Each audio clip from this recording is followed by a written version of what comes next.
கம்பியே இல்லாமல் விடியா திமுக ஆட்சியில் கட்டப்பட்ட கொள்ளிடம் தடுப்பு சுவர் ஆற்றோடு அடித்து கொண்டு செல்லப்பட்டது குறித்து விசாரணை கமிஷன் அமைக்க வேண்டும் என திருச்சியில் நடந்த ஆர்ப்பாட்டத்தில் முன்னாள் அமைச்சரும் திருச்சி புறநகர் வடக்கு மாவட்ட கழக செயலாளருமான பரஞ்சோதி வலியுறுத்தினார்.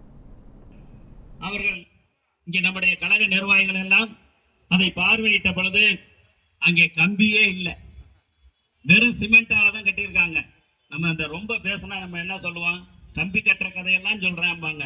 ஆனா கம்பியே கட்டாம ஒரு தடுப்பு சுவரை கட்டியிருக்கிறது இந்த விடியா திமுக அரசினுடைய முதலமைச்சர் ஸ்டாலினுடைய ஆட்சியிலங்கிறத இன்னைக்கு மக்கள் உணர்ந்துட்டு இருக்காங்க. பாருங்க, அங்க கம்பியே இல்லாம ஒரு தடுப்பு சுவர்.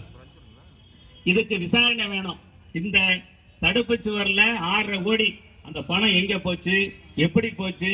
அது இன்னைக்கு ஆத்துல அந்த தடுப்பு சுவரை அடிச்சுட்டு போனது மாதிரியே எல்லாமே போயிடுச்சு.